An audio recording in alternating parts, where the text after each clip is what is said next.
Hey, what is going on? This is Ricardo of the Code 7 Podcast Network, and we are live. We're about to get started with the DRT, the Dispatchers Roundtable. We are back for round 30. I almost said number 3. Nope, there's a 0 on that. 30, number 30. Whew, holy cow.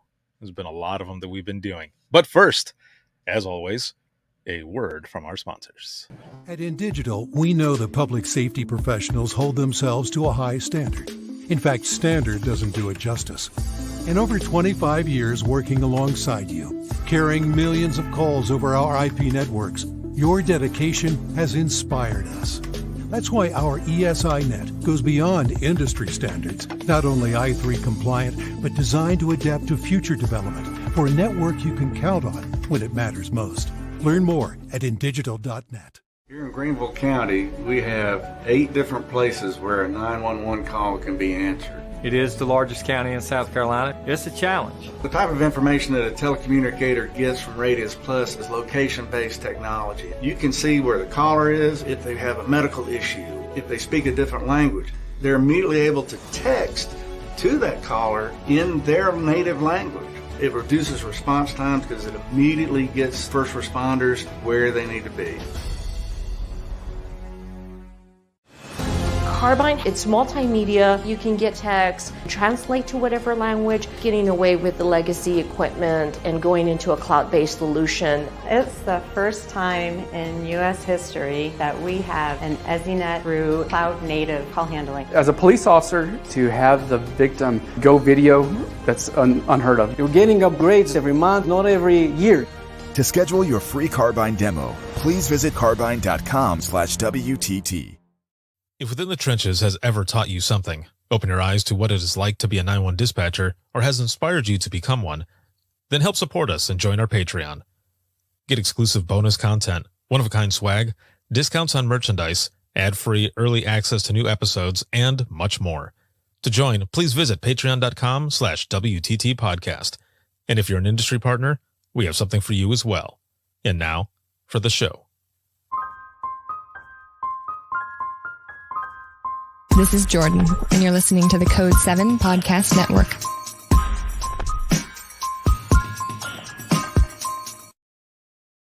Warning. This episode contains the 3 A's of podcasting: adult content, adult language, and awesomeness. You've been warned. Oh yeah, once again, welcome back. This is the Dispatchers Roundtable, round 30. Not 3, round 30, 30. And man, there's honestly, when I first started doing the Dispatchers Roundtable, the very first version of the Dispatchers Roundtable was back in 2014.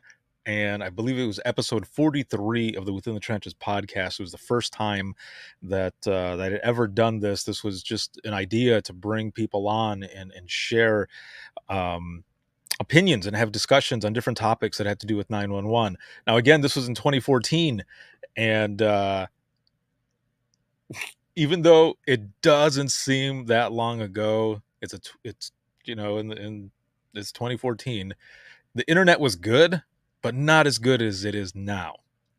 So streaming, there were only a couple platforms out there that were doing it. And at that time, it was Google Hangouts on air is what it was called. So if you look back, there's a video up there. It was myself, Gary Allen, and a dispatcher, I believe, was out of Arizona. And that person's webcam, their internet was bad. It was really bad and just kept cutting out. But Gary's, fortunately, was still good. So we were able to get that on there. The other person ended up having to drop off, but that was the earliest version of what is now the Dispatchers Roundtable, where we were just discussing and sharing stories. And just a big shout out to the late Gary Allen. Good friend and a gentleman who helped me out in the beginning when I was starting to do Within the Trenches podcast and everything that I do now. I will never forget you, my friend. But here we are. with the Dispatchers Roundtable, Round 30. And the topic for today is going to be the keys to successfully rolling out new public safety technologies. This live broadcast has been sponsored by InDigital Rapid Deploy as well as Carbine, and this is an exclusive Carbine Dispatchers Roundtable for this topic. Shout out to patrons as always. I wouldn't be able to do everything that I do if it wasn't for all of you, but especially those that are here now, watching, listening, sharing, supporting, all of it. So thank you so very much. If you have any comments or questions or even roll call, throw it in the comments here, and we will make sure to read those and go through them, because there was a lot of comments on social media when I had asked, what are some of your keys, like what are some of your thoughts when it comes to implementing new technology into your center, into your ECC. So we're going to be going through a lot of things here. And again, we're going to be having some fun. So make sure to share this broadcast on your feed, as well as to your favorite dispatch page. And also make sure to throw in some reactions and all. So thank you, as always, for all of it. I appreciate it more than you know. So my first guest here today is John Oliver, not John Oliver from HBO. There's no relation from what I was told. But we got John Oliver, project manager with Carbine. Hello. Hi, Ricardo. How are you today? I'm doing all right. How about yourself? Good. I'm doing fabulous. I'm happy to be here. Thanks for having me on. Oh no, it's a pleasure. It's going to be good, especially to learn a little bit more about you as well. I got Sure. a little bit of notes and everything from some email exchanges, but it'll be good to hear it from you about Sure. where you come from and everything. And we'll get to that here in just a moment. But next we have my good friend Rob Big Mac McMullen. What is going on, sir? There he is. I can't hear you, man. What did you do? It's probably the background. Nope. Still nothing. You know what's funny is, like, I can hear you clicking.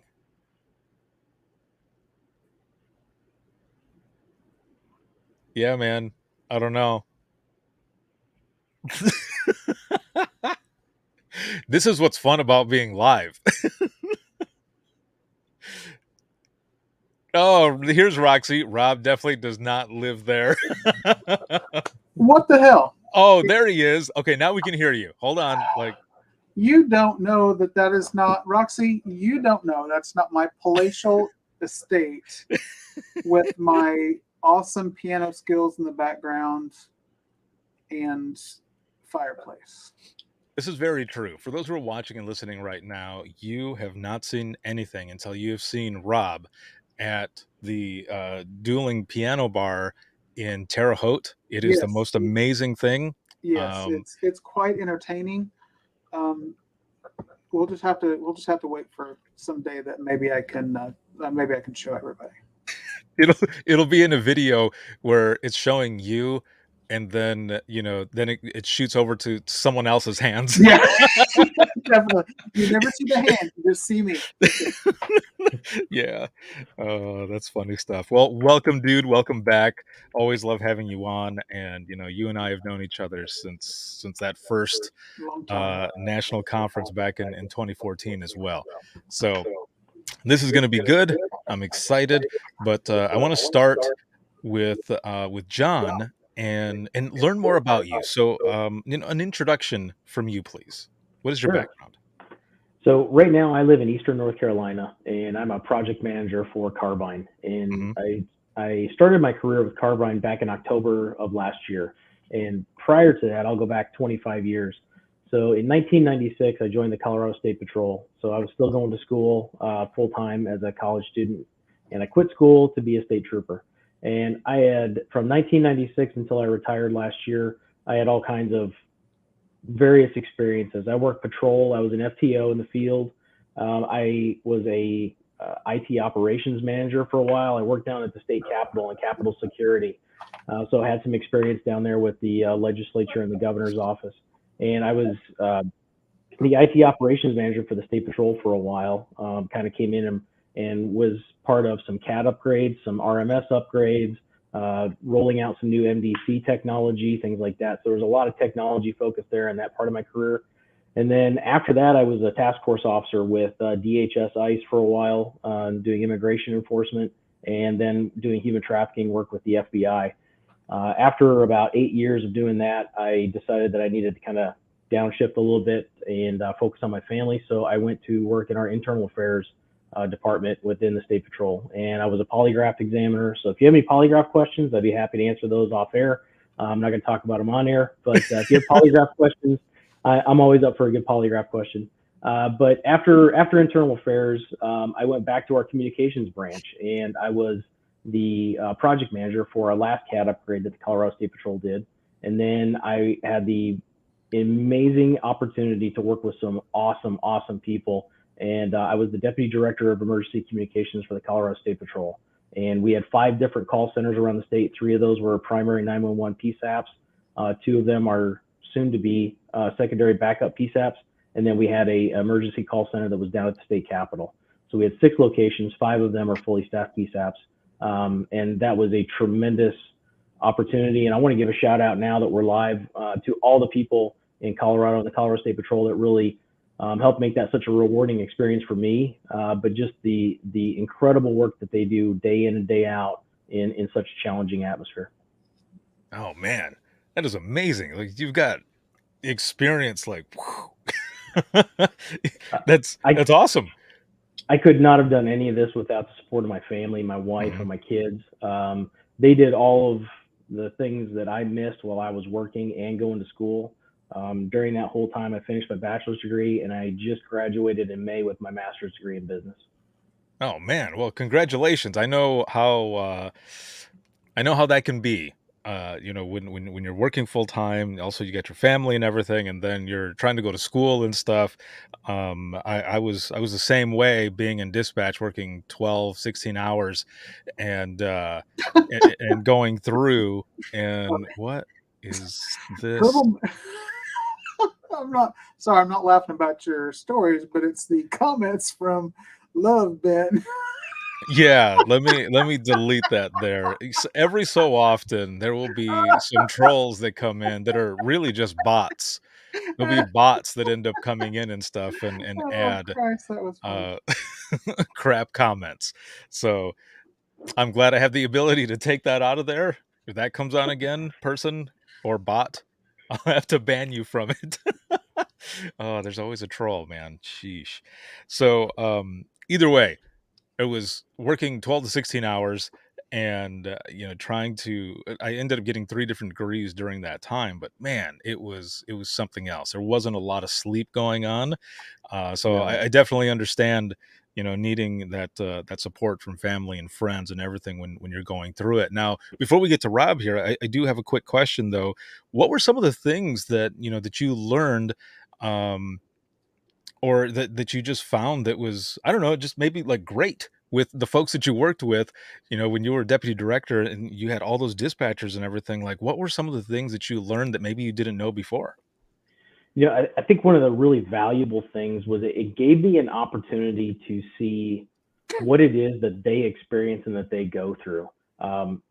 When you're on the other side of the radio or the MDT out in the field, and you're actually driving and pushing a radiator up and down the highway, you're calling and you're asking for things and you need information. And sometimes there's a lot of frustration because you don't hear what you want to hear. But when I got a chance to come and work with all of the comm staff, those fabulous people in the communications branch, one of the things I learned was a lot of times they don't have that information. They don't know what the scene looks like. They don't know how many cars are involved. They don't know what the suspect look like. They just don't know. And for them, it's probably even more frustrating because they also want that information, but they want to, they have that added stress of wanting to give it to me. And I think it just gave me a greater appreciation of just sometimes how emotionally challenging and how the emotional pressure that a lot of our comm staff feel.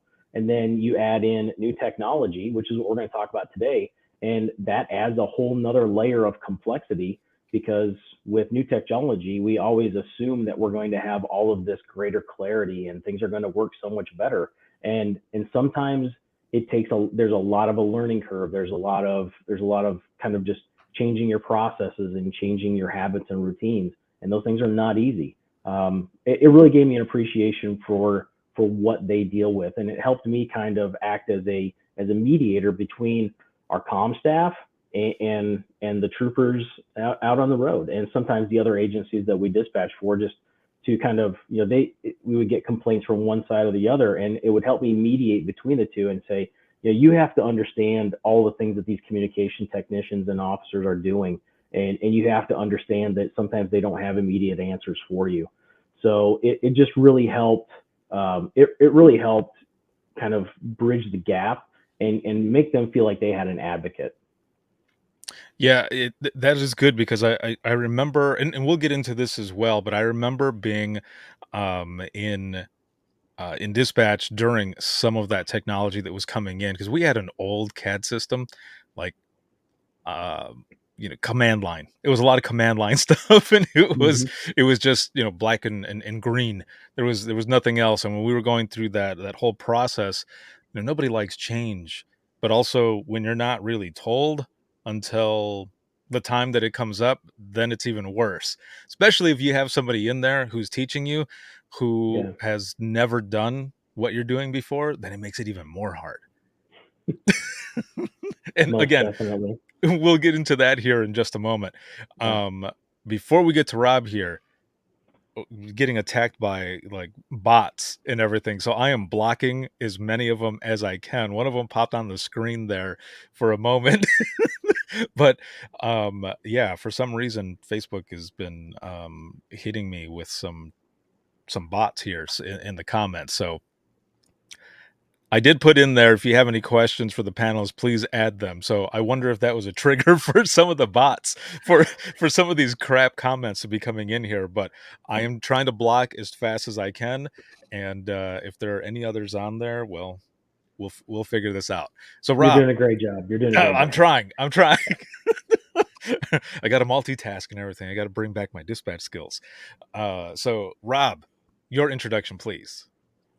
I don't have anything to match John's. I mean, How dare you? I know. I'm executive director at Knox County, Indiana. I've been here for about 3 years. I'm going on my 24th year in public safety. And it's my third center. I've been past president of NENA, National Emergency Number Association, in 2018, and all that good stuff. Currently, I'd like to comment on your thoughts, or what you said about, John, how you said that it was different for you going from the road to the dispatch, to the communication side, because there's a whole new level of understanding that goes on there, and I can clearly appreciate the way you found that new opportunity and that new information, because it's way different. And until you get somebody that has either gone from dispatch to the road or from the road to dispatch, it's totally different. People don't understand that, and I'm sure that you were commented from your buddies that you were a troop with, and it's like, what the hell is going on in here? Why are they doing it like this? Why are they doing it like that? It's like, well, it's the way it's supposed to be. Well, that's not what we want. And so I understand that. Been there, done that, and I'm glad to hear that you say that. Give the kudos to your folks, because that was great. I was very fortunate to have some exceptional people to work with, because without them, we would have zero success anywhere. And Rob, your background is impressive, because you're still out there doing it. I retired and I work for Carbine now, and I am thrilled with the opportunity that Carbine's given me to continue my public service, just in a different way. But Rob, you're still out there doing it, and you're managing the staffing challenges, the technology challenges, the public perception, and all the liability challenges that are out there. So kudos to you, and thank you very much. Well, thank you. Hell yeah, that's what I'm talking about. So we're going to jump into this topic now. The keys to successfully rolling out new public safety technologies. And John, I want to start with you from your side, but also, kind of speaking from your previous experience.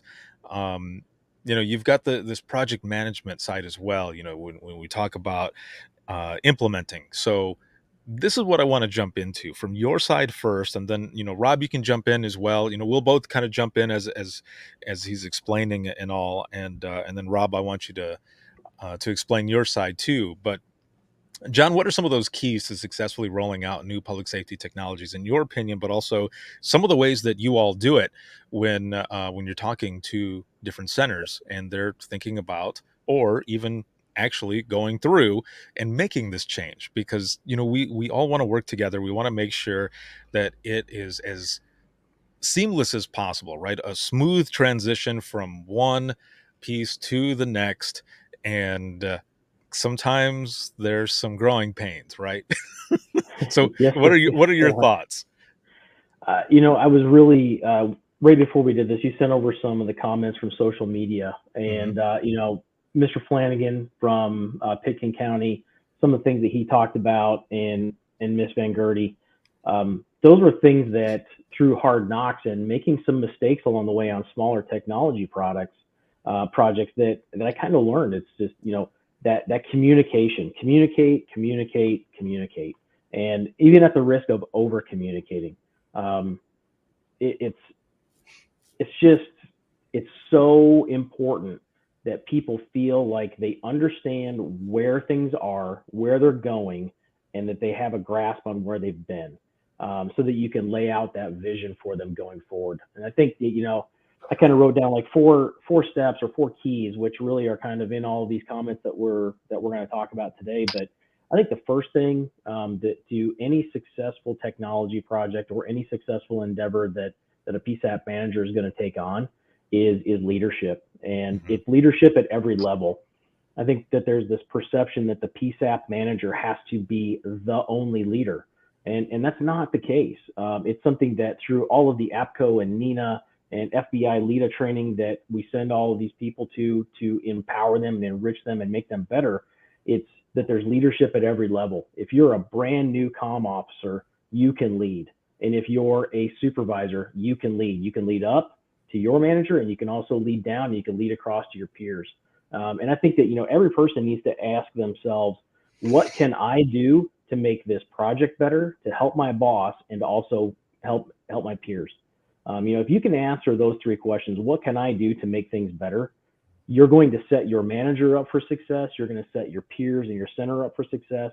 And there's a higher likelihood of a better successful outcome for that project too, especially with new technology. I think one of the best things too is that a lot of you come from public safety. Mm-hmm. You don't just come from the tech side. So let me tell you something here really quick, and then I want to see your response, either one of you. But when I first started working for the company that I was with before I went on my own, I was up in the Upper Peninsula of Michigan, and I was going to train them on a new backup phone system. And so I'm in there, and this is a state police post, and I'm downstairs in the basement with all of their dispatchers, and I get up front and I say who I am and who I'm with, but then I say immediately after that, before this, I was a 911 dispatcher and on the line supervisor for 13 and a half years before this. And one of them ends up going, I am so glad you said that, because if you were just some technology guy who's coming in trying to tell us how to do our job, you would not have ever made it out of here alive.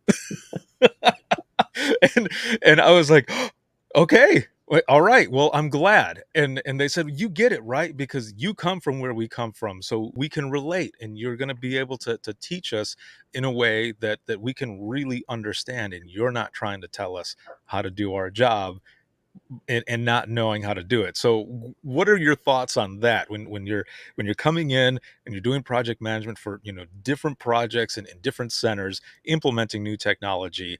That's just one thing, and it's a major thing too. It might Mm-hmm. seem small, but it's a major thing to bring someone in to help this transition who knows where they're coming from. Yeah, it's interesting because no agency is the same. Hmm. We have, a lot of us come from public safety backgrounds, and we have fire service, dispatch communication. I think I'm the only law enforcement person that works at Carbine, but we have some of that public safety background, but there is no analog for every agency. There is no comparison between any of the customers, New Orleans Parish, the Rio Grande Council of Governments, all the companies that or agencies, wow, that you saw in the intro.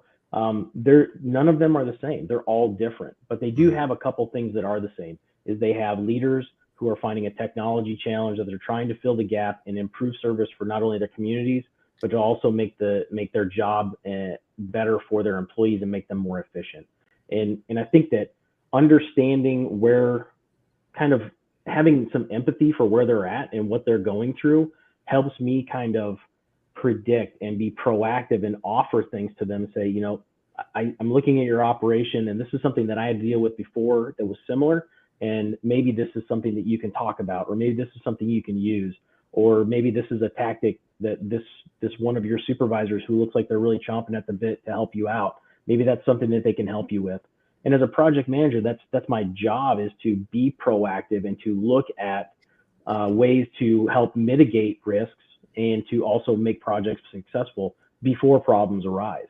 And so having that mix of now working with Carbine and before working with the state of Colorado and the state patrol, it gives me a chance to really partner with those PSAT managers and our project champions to help it become more successful. And I think that it lends a lot of credibility to the product, but it also lends a lot of credibility to our relationship that we build with each of our customers.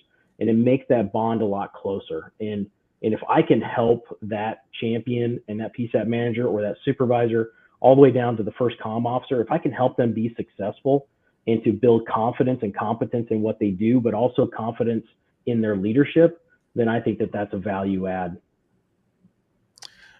Well, I'm ready to buy. So no, in all seriousness, though, I understand completely. And the reason I cracked that, not really a joke, like kind of serious too, in the fact that if I am a director, who's looking to implement new technology, and I'm bringing people in, before I decide, that's something that I would be listening to. I would be listening to the folks, how they portray themselves, I guess the complete perception and everything of what it is that you bring to the table, why it is that you're doing it, not just what, but why you do this. And I can tell, listening to you, that you want to make sure that everyone has what they need and that the transition is going to work well. If I'm listening to you and you're coming in, or anybody else is coming in, because I'm trying to choose, right, between which company to go with, and someone is just kind of talking to me, oh, it'll be easy, it'll just be, a few months, we're going to come in, we're going to teach you, and we're going to do this, don't worry about it. And if that was it that someone was telling me, not really getting into the meat of it, or speaking with kind of that passion that you were just now, man, I'm not going to bring you in. I'm not going to have that coming in, because you don't exactly care, right? Not you specifically. I mean, another person, if they were Right. just coming in and just talking or whatever, I want someone who's actually going to care about this transition, and how not myself, but how my folks, how my team, how my crew is going to be working with this and learning it, because they are the ones who are going to be using it. And if they are not happy, then it's not going to work for me. So Yeah, you just can't overlook the fact that any type of change is difficult. Any type of change is really difficult, and that's where communicating, keeping everyone in the loop, thinking globally as a manager, thinking globally about how does this impact me and the statistical reporting and the operational things that I have to keep track of and I'm responsible for. But how does this impact my supervisors? How does this impact the whole team's well-being? How does this impact our agency and our department as a whole? Because a lot of times, technology gets put into one place, and it might, change a KPI. It might change an indicator that we're looking at, call time, time to dispatch, something like that. And that might be a negative impact on the center, but as an agency as a whole, it improves response time, it improves arrests, it improves things like that. So those are things that leaders have to think about, and it really helps them in that change. And then, really be honest with the trade-offs. Anytime you add something new into your routine, Rob, you know this, anytime you add a new piece of technology, or there's a new form that needs to be filled out, or there's a new call type that gets added to your CAD system, it increases your times. It does. It increases things. And, if we're honest with our staff about that, and we're honest with our customers about that, it builds a lot more credibility, and it builds a better relationship. And those are things that when you go into change, you say, it's super easy. This is going to be no problem. The dispatcher, the end user, the one that's actually sitting there at the keyboard on the headset doing the work, is going to go, yeah, that's easy for you to say because you're not sitting in my seat right now, or you're not sitting in my seat next week. And I think that we have to be really honest with people about, look, this is going to take you maybe a couple weeks to get used to adding this one new call classification or dispo code into your workflow, or clicking on the link to send the Responder Connect link out to your first responders from our product. Those things take time, and being honest with people about that, I think, just really builds credibility, and it helps gather and garner that buy-in from the staff, and it just makes things a whole lot easier. Go ahead, Rob. Definitely. Those who know me know that I'm a straight shooter, and I will tell you straight off the bat if you're bullshitting me or if this is what it's going to be. And everything that you're saying is the way it should be. Now, you have a lot of sales folks or your people that come in to try to get you your business that are only there to get their money, and that's all they care about. You say, yeah, it's only going to take a couple weeks. It's only going to take a couple months to do this implementation. Well, we all know that that's not right. Right now, I'm going through implementation of additional EFD and EPD dispatch protocols, implementing those. So, when I started this, I was thinking when I started it last fall, thinking, okay, it's not going to be that big a deal. We have a little bit to do. Well, when you start the kickoff meetings and everything else, like, okay, here's we started those in January or February, and it's like, okay, well, your go live date is going to be August. I'm like, what the hell are we waiting so long for? And then I get, remember that get into it. It's like, oh my God, there's so much that you have to do. And it's not just doing that. And the dispatchers have to have that buy-in. You understand, okay, guys, this is going to be a long, tedious process. It's not going to happen today. We're going to have to go through, I have to do a lot of stuff on the back end. We have to go through training. We have to go through this and do all that stuff. And then finally, it's like, okay, here we're getting to it. Yeah. Are there going to be bumps and bruises? And I walked in at 6:00 this morning that people were like, oh, they were having, talking about doing EMD and protocols overnight. It's like, well, how come it does this and does that? It's like, well, you guys have to realize this is new for everybody. They've always done EMD, but now adding the fire and the police to it as well, and this newer technology this way, it's not easy. There's change. We all hate change, which is fine, but it's changed for the better. When I took over this job down here in 2019, they had hardly any technology. It was CAD and radio was about all they had, and no training. So I'm coming in and like, what can we do to make these guys' jobs easier? I mean, and that's for me, when I look at bringing in new technology for our folks, it's not always about, well, it's about wanting to be the first in the state. I like to be number one, and I like to have, I'm a very technologically advanced person, and there's another person in the state that we seem to go back and forth on being the first in the county, or not the first in the county, but the first in the state to do stuff. But that's what I like, and that's how it is. But it's not always about that. It's like, what can I do to make my folks' jobs easier? What can they do if I can provide them? Before I come in, they had no clue what Rapid SOS was or anything else. Some of the other CAD vendors that we can interface off of and do some different things, they had no clue what that stuff was. And it's technology to bring them to help them.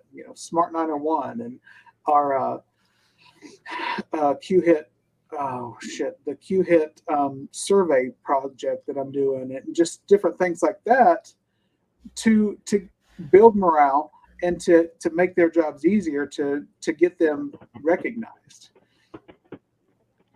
I think that's one of those biggest things as well is the morale piece, but also building that confidence. Because going back to the implementation that I was talking about with the, switching to the new CAD, um, I remember sitting in that room, and it was again we were told that it was coming, but it wasn't like an exact date or anything. It was just, well, we're going to be doing this soon, and then when it happened, I'm pretty if I remember correctly, we were pretty short staffed as it was. I mean, everybody's short staffed, but we were like really, really bad. So take that with the county politics and just so much stuff that was going on during that time. Um, that buy-in, just all of that. We were not involved in some of that process of looking at different things. It was just, this is what you get, this is what's going to happen. The only good thing though was that that system that was coming in was still going to have a similar command line to the one that we had previously, which was good because we all had all of the codes, just everything memorized so that we could do it fast and go and go and go and go. But when you get in there and morale is down and you don't fully have that buy-in right away, there's a lot that goes into that, and then people aren't paying attention, and then it's pretty much like a class of jokesters being in there with the person who's trying to teach us stuff, but it's just not working. And then when they finally implemented everything, it was it was hard for us to use it because like not all the updates were there. So it made it even slower. So everything that we had Mhm. learned was almost null because it wasn't working. So then we're all pissed off because, we're typing as fast as we can, right? But then we have to wait so that everything can catch up to us. And then by that time, everything that the person has said, now we're behind and we're trying to Mhm. type and type and type and type. So that the confidence, building the confidence and the buy-in, just all of that is, um, I think is just, one of the main keys there. Those are the main keys.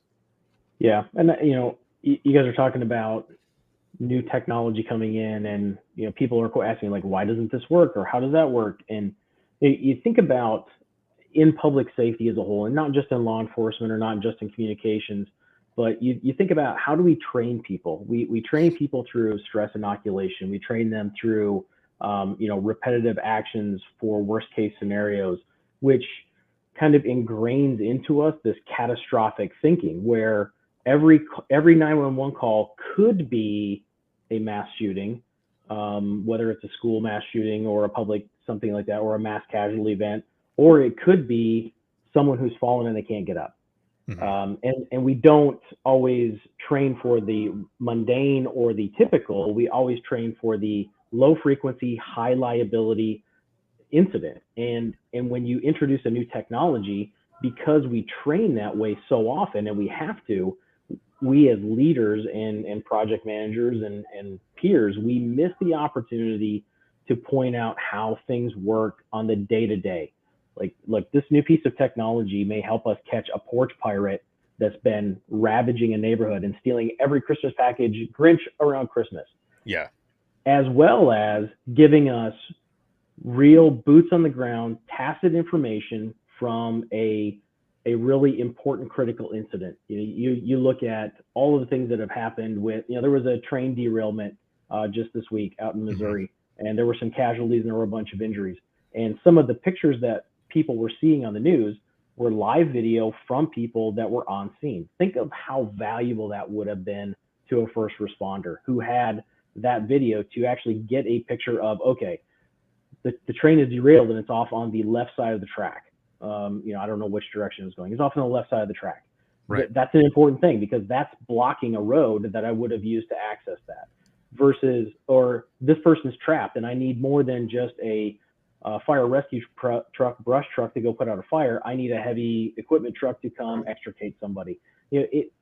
these are the things that technology helps us, but it's also, those are the great use cases that kind of will overall reduce some of that stress for our folks that are in these comm centers, because if you don't see something, your mind will fill in the gaps and it will bring up the worst case scenario. That's something I learned in polygraph schools about, how our minds work and kind of like how we form thoughts and we form memories.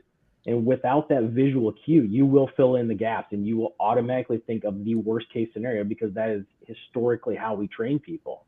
And I think that that's just, there's a lot of advantage there. And I think, overall general wellness and well-being of our staff and supporting them, allowing them to see video or have that, I think two things. It gets us a lot closer to solidifying that first responder protective service class that they're fighting for.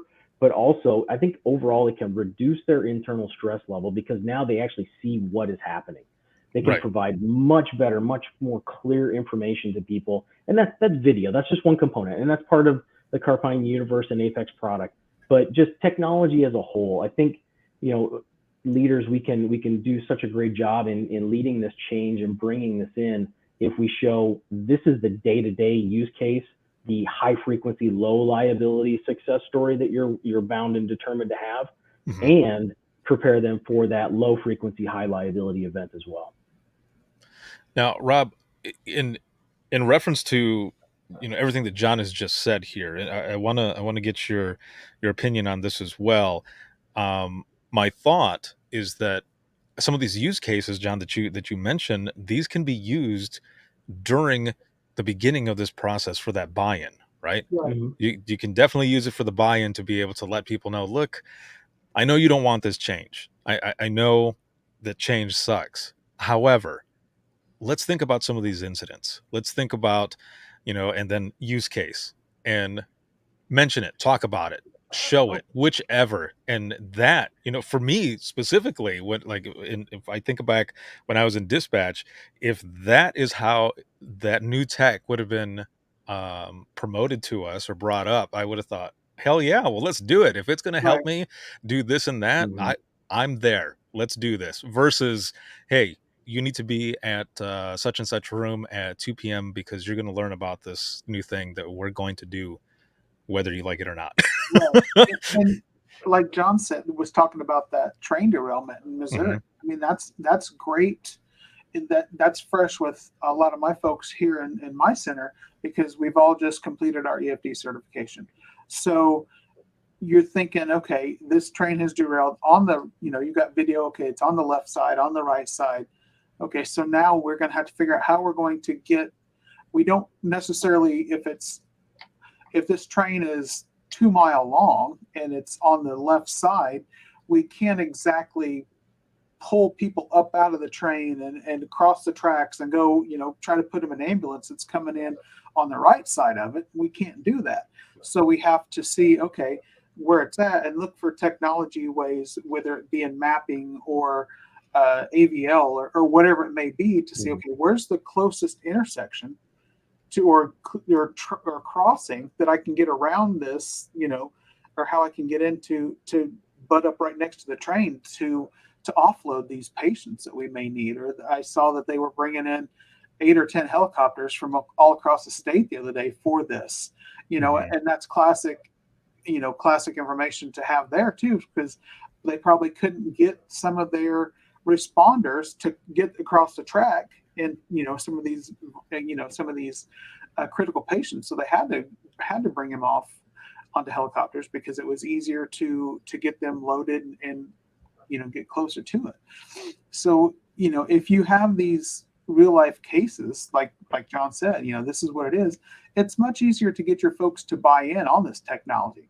Okay, this is why we're going to do this, and that's what I think all of us as directors, or most of us, try to do, is here's the reason why we're going to do this. Yeah, we're going to have growing pains, but in the long run, it's going to make things so much easier.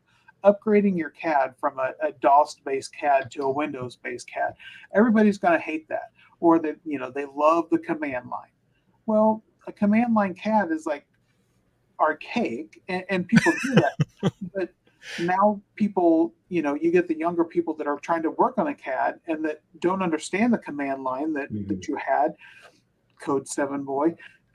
So, they don't go to command line, so everybody is point and click with a mouse. So, you get that, and okay, yeah, it's gonna be some change at the beginning, but this is going to help us in the future. When I went from a hosted CAD to an on-premise CAD, it's like they go, and it took a while to implement that. It's like, well, how come we're doing this? Why are we doing that? It's like, well, because if you think about it, when our CAD was going down or we're losing connection and we were going to disabled operations 7 to 8 times a day because of internet connection between here and our host in Indianapolis, that's not conducive to us. So I have to have new technology, better ways to where I have now an on-premise system because it's not cloud-based.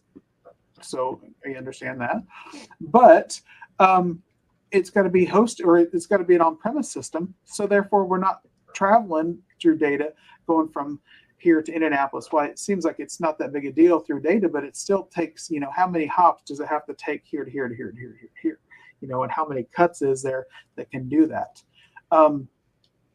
But we have to, you just try to get that information through there. It's like, this is why we're going to do this. It's not just because I want to have the latest and greatest. Well, maybe it is, but it's also got to be for functionality and to do things in the long run.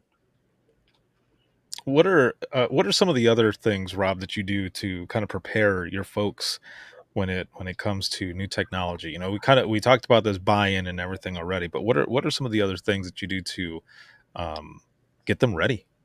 Usually, what we'll do is I can't say that I always include them on everything. I have a smaller staff, and of course, with a small staff, they're busy doing other things, and I can't get them away to do, um, to look at things or whatever. But we try to get them to go to conferences to look at technology, to look at things that we may need.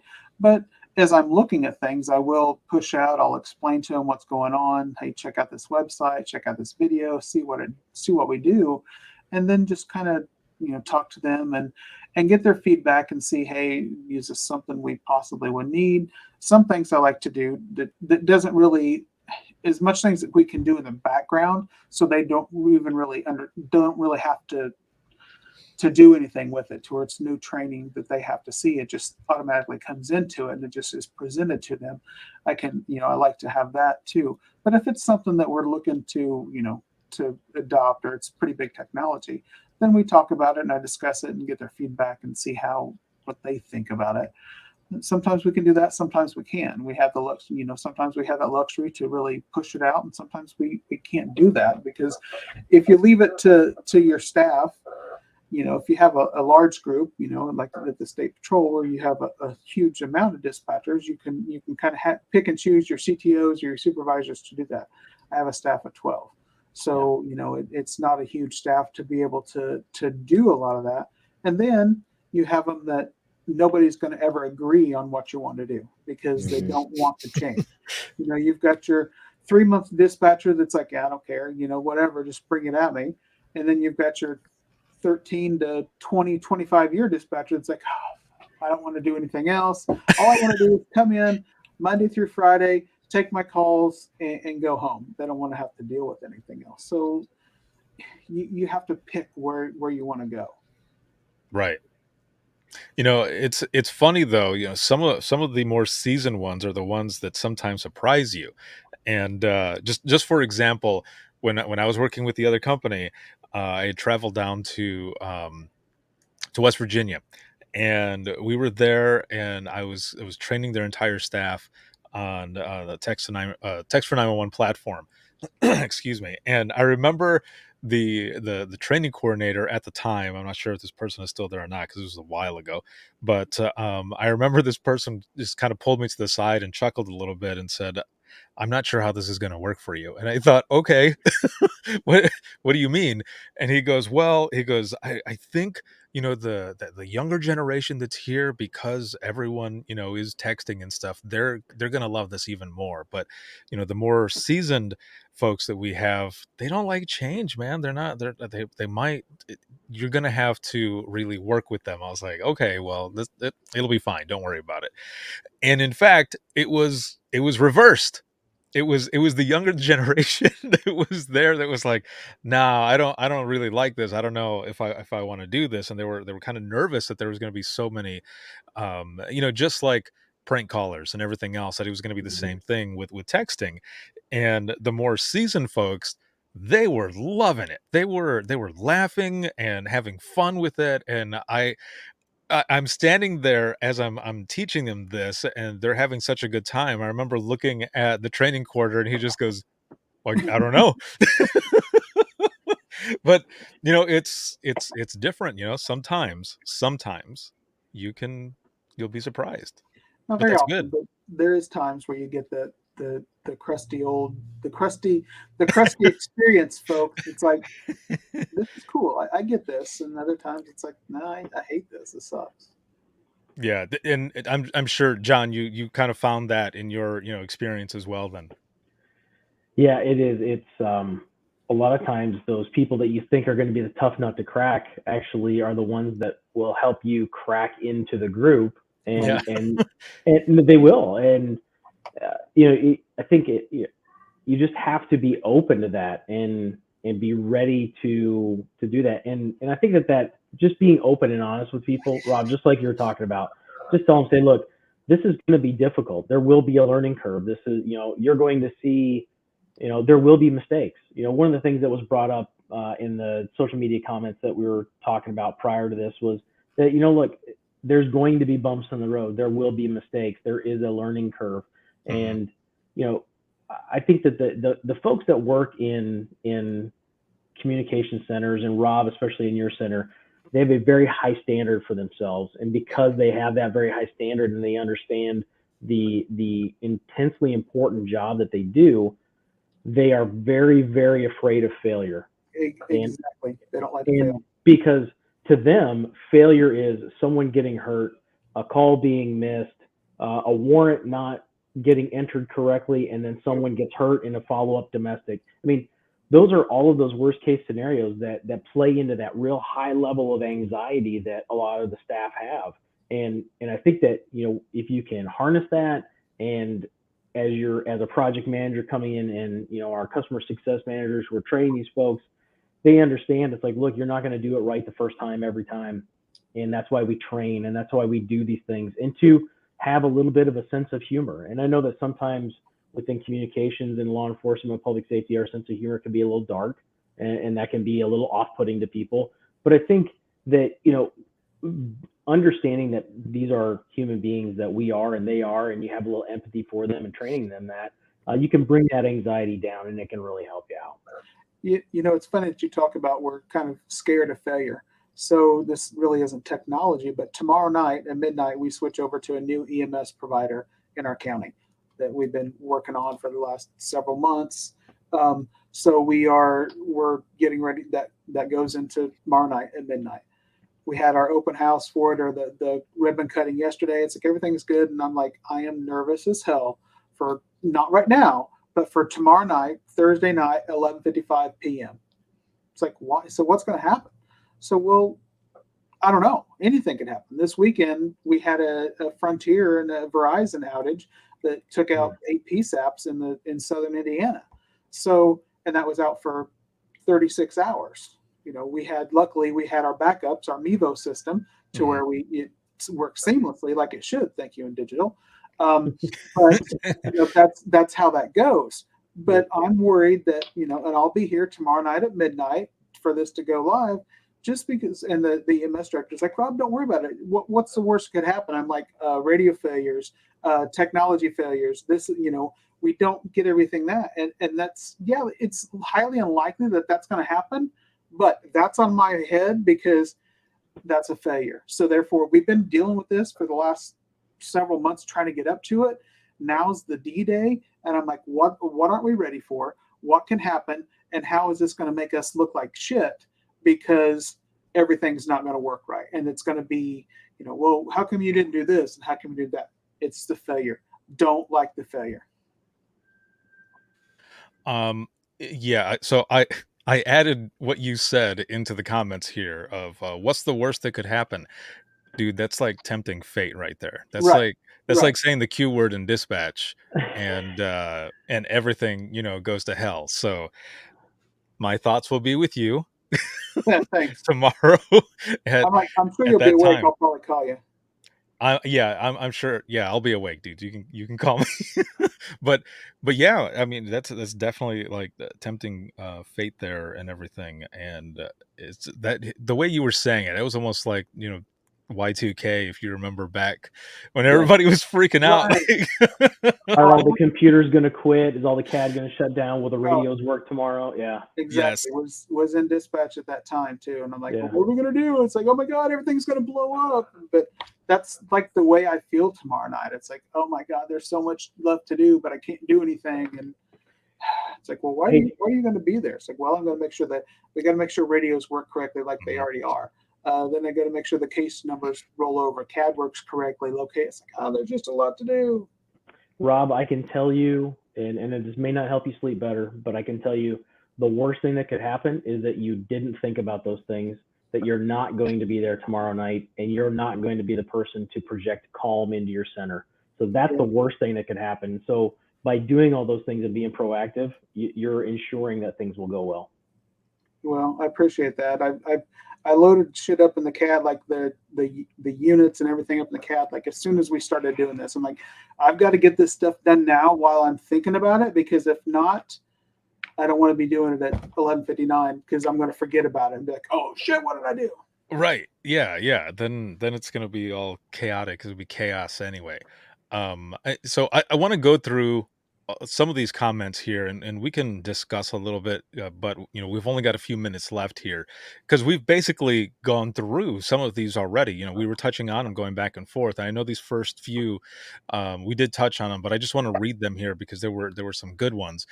This first one that I had put on there was give your staff the time to absorb the coming change. Really big there. Yes, provide the background of why you are adding a new technology and illustrate the benefits of the new technology. Provide a timeline. That even more so, the timeline. I am big on timelines. Like if something is coming up, you need to give me a timeline because I need to know how this is going to work out. And a lot of dispatchers are anal like that. Like they need that. They need Mhm. that information.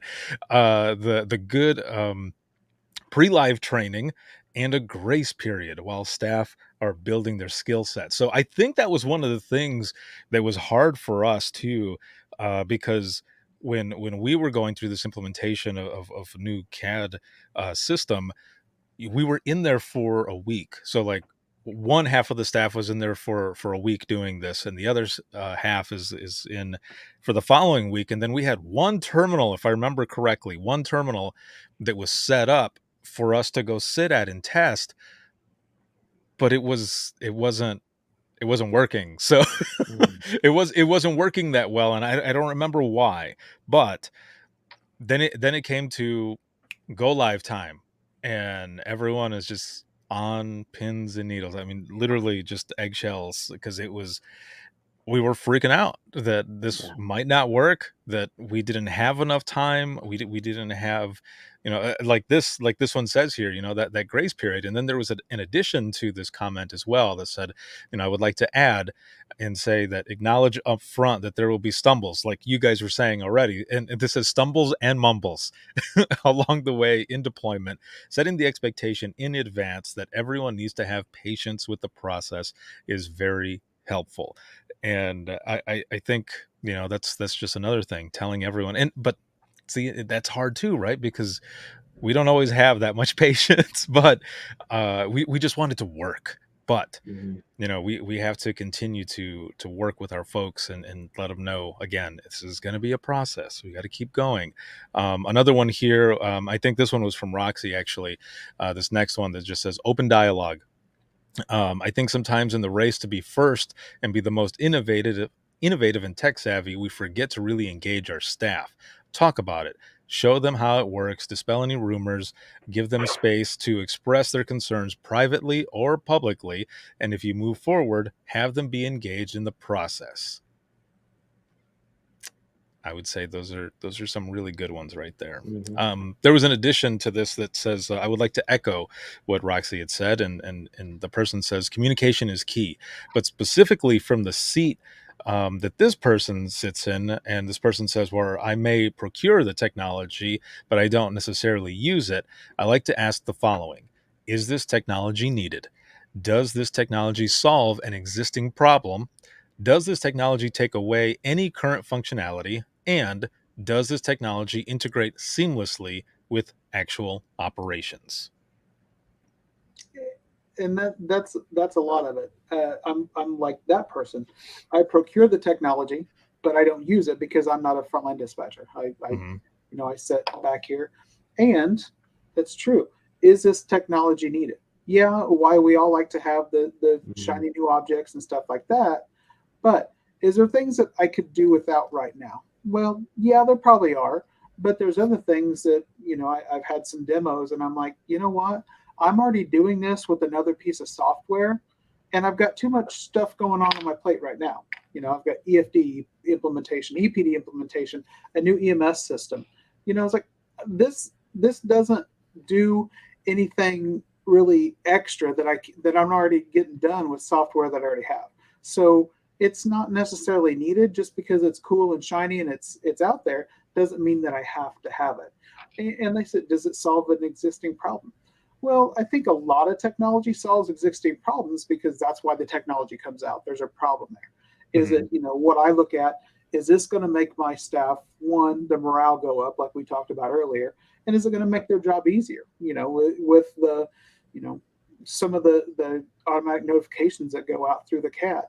Yeah, that helps because that keeps the fire department from calling in and asking for times, from when they're doing that. Okay, all they have to do is look at their software, their app that they've received and say, okay, here's all your notification time. So you don't have to worry, you don't have to call dispatch. That makes their job easier. Plus they can see as they're driving to, or they're, on the way to a call, they can see some additional information. But then they don't have to call dispatch when they get back to the station and don't have to bother dispatch. Not necessarily bother, but they don't have to worry about, okay, we don't have this information. So yes, is it needed? Is it there? So we try to get things that are needed and to help them. It doesn't always happen that way, but I think the majority of us directors try that. I know there's some that don't, but we try to do it. And then there's some directors that are set in their ways and they're not going to change anything. They're just, they don't use it, they don't care, and they don't understand how it goes. What are your thoughts, John? I think listening to what Rob's saying, those are all the things that I was thinking about when I was in a similar position. And I think another layer of complexity now is you have to start thinking about continuity of operations. So, one of the things I had a lot of coffee. I drank a lot of coffee talking to my boss, going over things about continuity of operations, because that was part of my responsibility. Was how are we going to go forward should we have some type of event where we have to evacuate one of our PSAPs? And before we could even finish those conversations, we had an event at one of our PSAPs where we had to do some environmental mitigation work. We had to shut it down, evacuate the center, and we had to, within, I think it was about 13 or 14 days, we had to stand up a backup center because we were sending people traveling to other 911 centers around us so that we could forward our calls and disperse that work. And that's how important continuity of operations is. And so technology, it's great. It's awesome. It makes us much more efficient in a lot of ways. But now there's that new layer of, does this technology have the ability to be transportable or portable to another location without all new infrastructure? Can I go to someplace that's not owned by the city, county, state, and stand up operations? Can I do that with just a regular internet connection, or do I have to have all these different firewalls and endpoints and VPN tunneling and extended networks and things like that? That's just a whole nother layer of complexity for all of these PSAP managers and technology managers that they're having to deal with. And those are things that, add a whole new layer of anxiety for the manager, but also the staff, because they're like, hey, this is great. I wouldn't know what to do with myself if I didn't have this technology. Oh, well, there's a forest fire, and it took out all of the internet connectivity to your building. So now you have to go to someplace on the other side of the county and work there, and none of this technology exists there. So that's a whole level of anxiety for your staff that is there too. So, that's just another layer of complexity that we're seeing today. That was on my mind constantly in late 2000 and early 2001 with COVID. I mean, because at any time, at the initial part of COVID, my staff wasn't really affected too bad. But the end of 2020, from the time from like the 15th of November through the 15th of December, all 12 of my folks come down with COVID at different times. So I'm like, what the hell? How are we going to do this? And luckily, we had people that were going into quarantine and coming off of quarantine at the same times and trying to push these people to get back. It's like, okay, how many hours was that? How many days? It's like, okay, so this is your 10 days. You've done this. Okay, you're back. How close were you? Like, oh, I was exposed to them, but it wasn't. I was only there for like 5 minutes, and we were 20 feet apart. It's like, boom, you're good. Let's go. You are not getting the time off. Sorry. But we were, I had the backup Mevo system that Digital offers. So at any time, I could have taken our crash cart and gone to, I would have just had to have an internet connection, or actually I wouldn't even have to have that because it can run off a SIM card. So I could have gone to a volunteer fire department or broken it up into 2 volunteer fire departments across the county to do that. Luckily, we didn't have to, but that was a constant thing. Every morning you'd get up and it's like, okay, yeah, it's not a wildfire. It's not anything like this. This is a pandemic. And that put all of the anxiety on a lot of us to reach out for new technology and new ways to do things. And Zoom and all the other online features to get people to working from home because they don't have to. And now we've seen that, yes, that's kind of a common practice, that there's a lot of places that are trying to do that and getting through that. We could do it if we needed to be. Would we not? We would have all the creature comforts at home? No, but we could get by. You could have a very rudimentary call center from your house if you needed to be. With routing calls. It's there. It adds to that anxiety that we already have, and that's why I have all my hair off, because I put it out. It's all down here instead. All down here, right. There's a comment here that I want to read and get your both of you. So it says, the issue I see as a 27-year veteran is the new people are so reliant on technology that when the CAD goes down, they have no idea what to send, how to send them, or even the area of town the call is in. And so before the both of you jump in, I want to say something really quick. Just when I was in dispatch, I remember some of the newer folks that were coming in. It was kind of like this, the same scenario, and our system did go down. And I remember them looking at me as I'm the supervisor who's on at the time, and they said, "So, Ricardo, what do we do?"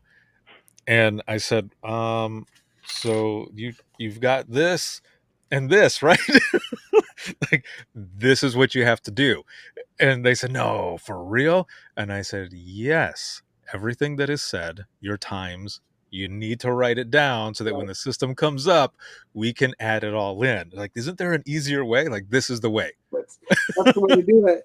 And unfortunately, to those responders out there, they're going to have to realize they're not going to have those comforts either of recommendations and getting your call for service immediately pushed to your pushed to your MDT or all that stuff. It's like, okay, guys, we're back to Stone Age. We're back to 20 years ago, or some places 5 years ago, or whatever it is. And right. We're not going to be able to send you a lineup of, okay, you want an engine, a ladder, and rescue. You're going to get, okay, station or fire department, you need to respond to this, and you're going to have to know your job and not rely on the dispatch to do it. This is where you have to, you've got to know your area to do it yourself. For sure. It happens. It does. It happens. We don't like it, but it does. Well, going into the wrap up of this episode, of this live broadcast, round 30 of the Dispatchers Roundtable, it's been awesome to have the both of you on here. I want to close this off with just some closing advice or statements or anything when it comes to implementing new technology, some of those keys to successfully doing this. Rob, let's start with you, and then we'll go with John. Get your buy-in from your folks. Make sure it's feasible, cost-effective, and that you need the technology. Excellent. John? My advice would be to, PSAP directors, PSAP managers, technology leaders is never miss an opportunity to coach and mentor your junior leaders, because at some point they are the ones that are going to be at 2:00 in the morning there with the other staff, helping them implement your direction, but also they are the new you in another 5 to 7 years. And so never miss that opportunity to coach and mentor your junior leaders and foster that. Perfect. Thank you again, both of you, very much. John, how can people get a hold of you if they have any questions, or to find more about Carbine, whether it be social media or website? Carbine.com is our website. We're a sponsor. You can find us all over the place for this website.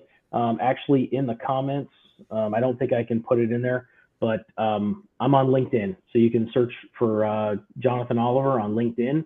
You can find me there. Please message me. I am happy to talk to you about anything in my history. If you want to hear great polygraph stories, I can talk about that all day long.